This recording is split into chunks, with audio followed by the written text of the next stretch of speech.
Olá pessoal, como vão vocês? Aqui é o Diácono Luciano, estamos de volta aqui com mais um encontro, onde nós vamos trabalhar um pouquinho o Pentateuco, como já temos feito anteriormente. Então você que ainda não assistiu os outros vídeos, podem estar procurando aí, pegar o vídeo inicial e tá pegando essa matéria do começo. Aquele que só quer escutar falar um pouquinho sobre o que nós vamos estar falando agora, então fique à vontade, fique conosco, é sempre um prazer podemos estar aí nos aprofundando sobre as matérias bíblicas. Muito bem, a nossa matéria é o Pentateuco. Penta, a própria palavra já nos diz, uma palavra grega, né? Penta, 5, teuco, tomos, livros, portanto 5 livros. Pentateuco, já escrito no grego, vem de Torá, uma outra palavra no hebraico, que é a palavra raiz, podemos dizer, para os 5 primeiros livros, no qual nós muitas vezes traduzimos aí, até erroneamente, como lei. Pentateuco é muito mais de lei, nós já vimos isso, já falamos sobre isso nos encontros passados. Então, Pentateuco tem toda a instrução, tem toda a vivência em relação a Deus e a esse povo, e é considerado, portanto, os 5 primeiros livros da Bíblia, Pentateuco. E por que utiliza-se, então, os 5 primeiros livros da Bíblia? Não poderiam ser 6? Não poderiam ser 4? Não poderiam ser, talvez, até mesmo 7 livros? E é exatamente esse o conteúdo da nossa aula de hoje. Porque no decorrer da história, muitos pesquisadores vão alegar que o nome não deveria ser Pentateuco, que deveria ser, por exemplo, Tetrateuco, 4 livros. Outros vão dizer que deveria ser chamado de Hexateuco, ou seja, nós teremos os 5 livros e mais um livro de Josué. Outros vão mais longe ainda, vão dizer que os primeiros livros da Bíblia, o primeiro tomos, o primeiro rolo, assim por dizer, o primeiro conjunto de livros, deveria na verdade ser chamado de Eneateuco, ou seja, seriam 7 livros e não 5. Então, discussões à parte, vamos tentar explicar um pouquinho disso, porque pode ser que vocês acabem escutando sobre isso por aí, e depois vão dizer, mas o diácono não comentou nada sobre isso nunca. Então vamos fazer um breve comentário, para que a gente possa elucidar um pouco essa questão de quantos livros se compõe realmente esse primeiro tomos, esse primeiro conjunto de livros da Bíblia, ao qual o povo judeu vai chamar de Torá, e nós vamos chamar de Pentateuco dentro do cristianismo. Muito bem, quais são as diferenças então que levam os pesquisadores a nomenclar de outro nome, dar uma outra nomenclatura, dar um outro nome a esse conjunto de livros? O que está por trás disso? Primeiramente, vamos começar então falando sobre Tetrateuco, que é o nome dado por alguns cientistas, alguns especialistas bíblicos aí que vão avaliar o primeiro conjunto. O que nós temos como base para nós podermos falar então de um conjunto de livros? Seria ter um princípio, meio e um fim, um final de uma história. Então nós temos uma história que vai nos contar algo. O que vai nos contar essa história? O principal fato vai ser que Deus entra dentro da história humana, e a partir da história humana, esse Deus se apresenta, portanto, a algumas pessoas, a um povo. E dentro da história humana, então, ele vai se apresentar tentando resgatar esse povo. Então ele vai resgatá-lo e conduzi-lo para uma terra onde ele vai indicar, nós vamos dizer, a terra em que corre leite e mel, a terra de Canaã. Portanto, em que consistiria esse conjunto de livros? Seria um conjunto de livros que apresentaria primeiro Deus entrando na história e se apresentando a esse povo e fazendo ao povo uma proposta de caminhar com Deus, e de que dessa forma ele poderia lhe dar uma terra, um lugar melhor para viver. Então tem uma promessa, a promessa de terra. Então o que a gente imagina? O que se imagina, portanto, com o Pentateuco? Que dentro dessa série de 5 livros, nós conseguiríamos ver o início desse caminhar de Deus com a humanidade, tudo aquilo que vai decorrer dentro da história, até chegar num ponto de desfecho que é onde Deus cumpriria as suas promessas, estabelecendo esse povo na terra prometida. Ou seja, Deus promete lá atrás a Abraão, essa promessa é refeita depois aos patriarcas e a Moisés, e esse povo finalmente entra na Terra Prometida. Só que tem alguns problemas quando nós analisamos o Pentateuco. E é exatamente por isso que alguns especialistas aí vão dizer que não deveria ser nomeado como Pentateuco, mas com outros nomes, porque nós teríamos que falar então até o momento em que o povo realmente está estabelecido na terra. Quando nós pegamos a hipótese que fala sobre o Tetrateuco, o que alguns especialistas vão nos dizer assim é que as diferenças terminológicas, também estilísticas e teológicas entre o Deuteronômio e os 4 primeiros livros da Bíblia têm levado alguns autores a separar o Tetrateuco do Deuteronômio. Ou seja, o Deuteronômio é tão diferente dos outros livros que ele teria que ser um livro lido à parte, teria que ser separado. E dessa forma, então, não seria viável chamar o livro de Pentateuco, mas de Tetrateuco. O Deuteronômio ficaria um outro livro para ser lido depois, num outro conjunto de livros. E a considerá-los, portanto, como 2 blocos distintos. Nesse sentido, se deveria falar, portanto, de Tetrateuco, deixando à parte o Deuteronômio, e não teríamos, então, um Pentateuco. Então, alguns dos especialistas vão ler a partir daí, por conta exatamente das diferenças existentes entre os livros. Tem muitas coisas que estão presentes nos 4 livros anteriores a Deuteronômio, mas que em Deuteronômio não se apresentam, não tem essas coisas escritas. Então, dessa forma, se separaria. Então, de uma forma estilística, teológica e terminológica, faria sentido essa separação. Mas, entretanto, sempre tem um mais, sempre tem um entretanto, tem outros cientistas, outros doutores aí que vão estudar esse fenômeno e vão dizer, se é para a gente pensar dessa forma, então, na verdade, nós deveríamos manter o Deuteronômio como Pentateuco e ainda incluir o livro de Josué. Ou seja, nós teríamos aí uma outra possibilidade de chamar o livro, portanto, esse conjunto de livros, não de Pentateuco, não de Tetrateuco, mas chamá-lo de Hexateuco. E exatamente por que isso? Então, por outro lado, seria preferível falar sobre Hexateuco, Gênesis até Josué. Efetivamente, Deus prometeu primeiro aos antepassados de Israel. Então, se nós pegamos lá em Gênesis, do capítulo 12 ao capítulo 50, portanto, todo o livro do Gênesis, nós vamos ver que Deus está prometendo, fazendo promessas, e promessa de terra e descendência ao seu povo. E logo também a Moisés e aos israelitas. Portanto, passa pelo livro do Gênesis, chegamos em Êxodo, lá no capítulo 3, capítulo 6, essa promessa é refeita também a Moisés, portanto já passou por 2 livros. Ele promete o quê? Promete dar-lhes a terra de Canaã, promete entregar a esse povo a terra de Canaã. Então, assim como foi prometido a Abraão, a promessa agora é feita a Moisés. Em Abraão é feita em Gênesis, em Moisés ele promete novamente agora, só que aí já estamos no livro de Êxodo. O Pentateuco termina com o relato da morte e sepultamento de Moisés lá em Moabe, frente a Jericó, fora da terra prometida. Isso nós vemos lá no capítulo 34 de Deuteronômio. Peço a vocês, vamos pegar a nossa Bíblia, vamos dar uma olhadinha, vamos abrir lá no capítulo 34 de Deuteronômio, vamos pegar os versículos, deixa eu ver aqui na minha Bíblia, vamos pegar os versículos 10, 11 e 12. Vamos ler a partir dali. E vai nos dizer assim: em Israel nunca mais surgiu um profeta como Moisés, a quem o Senhor conhecia face a face, seja por todos os sinais e prodígios que o Senhor o mandou realizar na terra do Egito, contra o faraó, contra todos os seus servidores de toda a sua terra, ou seja, pela morte e por todos os feitos grandiosos e terríveis que Moisés realizou aos olhos de todo Israel.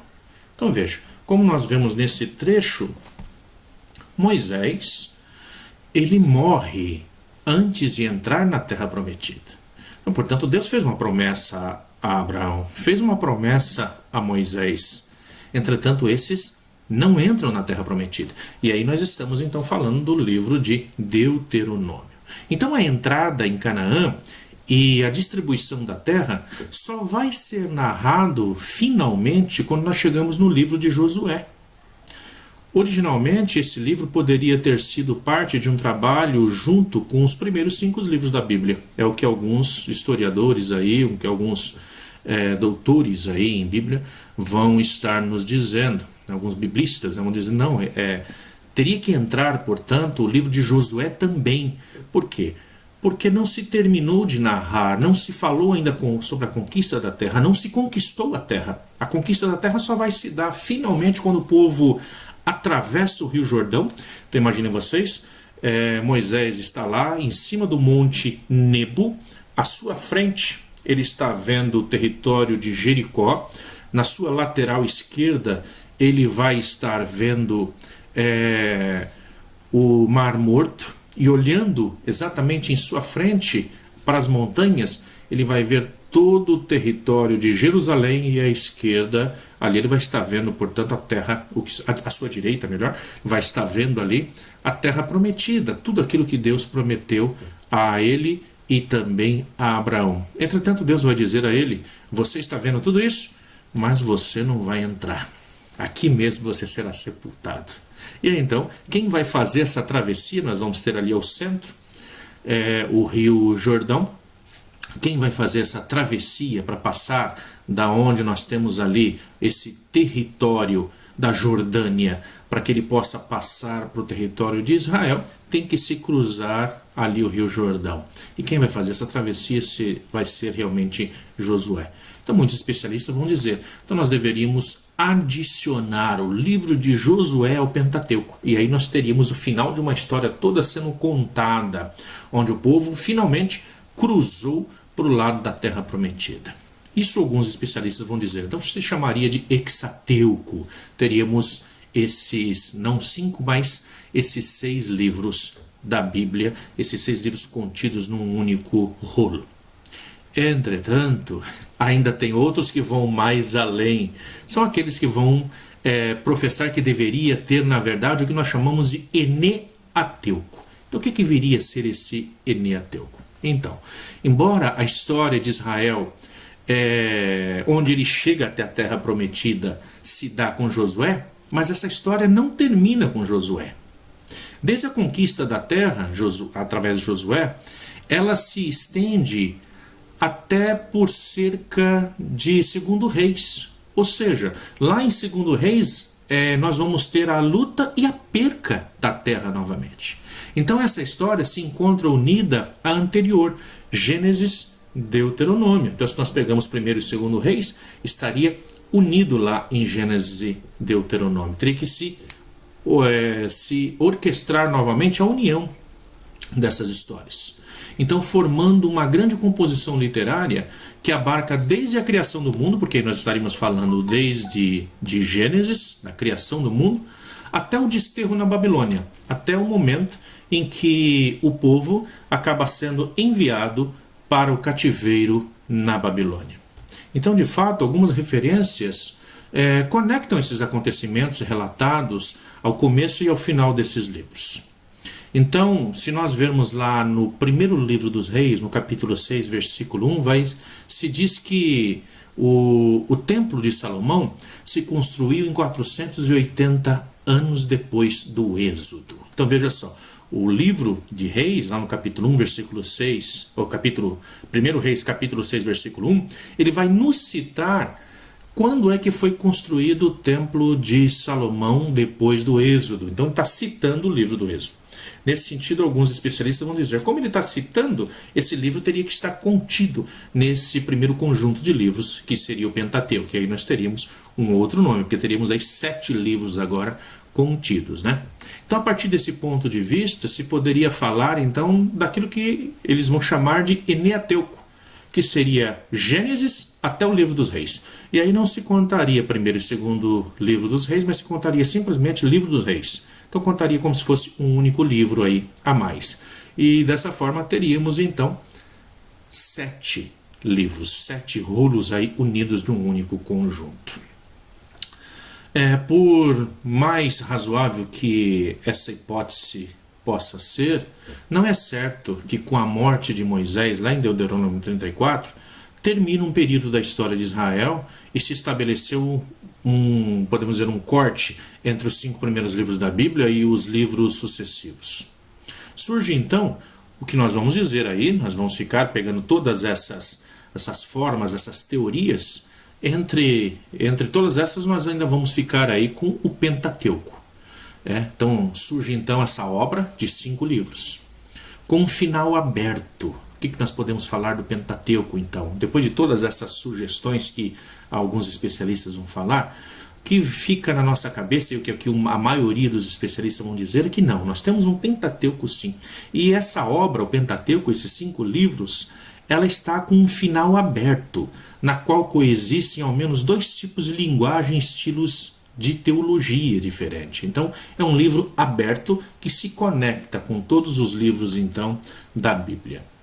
Desta série de características, é claro que o Pentateuco é uma composição literária complexa, como nós temos falado desde o início dos nossos encontros. Não é fácil falar simplesmente, vou estudar o Pentateuco e isso é simples de fazer. Não. É uma composição literária complexa que nós vamos dizer, ela pode gerar aí várias interpretações das mais diversas. Então, é susceptível a várias interpretações diferentes. No Pentateuco, existe um texto fundamental, que nós vamos chamar de verdadeiro divisor de águas, a separar os primeiros 5 livros da Bíblia dos livros subsequentes. E se trata exatamente desse texto que nós lemos, em Deuteronômio 34, 10 a 12. Então esse texto que nós lemos, e que vai falar aqui, portanto, que em Israel nunca mais surgiu um profeta como Moisés, a quem o Senhor conhecia face a face, vai sugerir que aqui nós temos um final dessa história.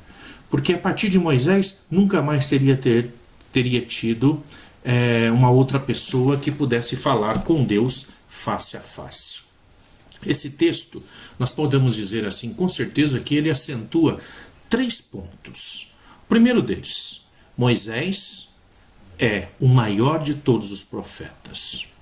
Por isso, a lei de Moisés supera todas as formas de revelação. Não existe revelação maior do que a de Moisés. É aquele que vai receber, portanto, a própria Torá. E a sua Torá é incomparável, insuperável e permanecerá válida para sempre. Então, essa Torá, essa instrução que é dada por Deus a Moisés, é feito face a face. Isso nenhum outro profeta superará. Então esse é um primeiro ponto que nós destacamos aí. Um segundo ponto, dos 3 que nós mencionamos, é a superioridade de Moisés. Deriva da superioridade de seu relacionamento com o Senhor. O Senhor e Moisés estavam em contato direto. E aí nós vamos ter várias passagens dentro dos 5 primeiros livros que vão deixar isso muito claro. Se nós pegamos Êxodo, por exemplo, 33:11, nos fala sobre isso, Moisés via Deus face a face. Números 12, 6 a 8, também nos fala sobre isso, vai nos direcionar exatamente para vermos como que é esse relacionamento entre Moisés e o Senhor. Ele é o único que está em contato direto. O terceiro ponto que ressalta esse texto é o Êxodo constitui um acontecimento fundamental da história de Israel. Mais do que falar de um Deus que cria, é se falar de um Deus que salva. Mais importante para o povo do que conhecer a um Deus que criou-os, era conhecer o Deus que os salvou. Nenhum outro pôde ser comparado a ele, a esse Moisés, porque é esse que se dá dentro da história a ser chamado por Deus a salvar o povo. Portanto, a fundação de Israel remonta a Moisés e não a Davi e nem mesmo a Salomão, aos reis, mas a Moisés. É esse que vai fundar, portanto, ao Israel que nós hoje vamos dizer o Estado de Israel. É esse que vai fundar as histórias, que vai se falar, portanto, sobre um povo, uma nação, essa nação de Israel. Então isso, o fundador teria sido o próprio Moisés e não Davi e nem mesmo Salomão. Isso é muito interessante para nós cristãos, porque assim como é afirmado aqui nesse texto de Deuteronômio, que em Israel nunca mais surgiu um profeta como Moisés, o fenômeno Jesus para nós lá no Novo Testamento, nós vamos dizer, e isso Mateus vai contar a história a partir desse ponto de vista, de que Jesus é o novo Moisés. Tá? Então é alguém que novamente agora é chamado, se antes, anterior a Jesus, nunca teve ninguém como o profeta Moisés, agora Jesus apareceria realmente para ser maior do que o próprio Moisés. E aí essa história se desenrola lá dentro do Novo Testamento, lá em Mateus. Não é algo para essas nossas aulas, mas quando nós estivermos estudando, lá na outra matéria, Novo Testamento. Convido você que está assistindo essa matéria de Pentateuco a também assistir a matéria de Novo Testamento, onde nós também trabalhamos com a introdução ao Novo Testamento. Assim falamos um pouquinho sobre a estrutura, a formação de todos os livros do Novo Testamento como cumprimento do Antigo Testamento, principalmente aqui nessa história então em que nós falamos da presença de Deus no meio do povo, levando, conduzindo esse povo à salvação, um Deus que salva. Muito bem.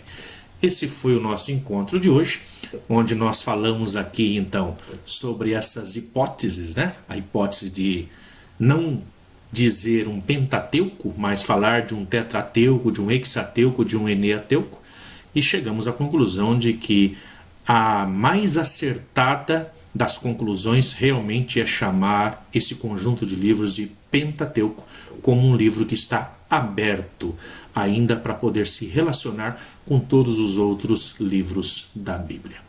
Foi um prazer estar aqui com vocês. Se você ainda não se inscreveu no nosso canal e tem achado interessante, então se inscreva para que dessa forma, a todas as vezes que nós colocarmos um novo vídeo, você também possa automaticamente receber, ficar sabendo que foi lançado um novo vídeo e assim possa continuar acompanhando junto com a gente.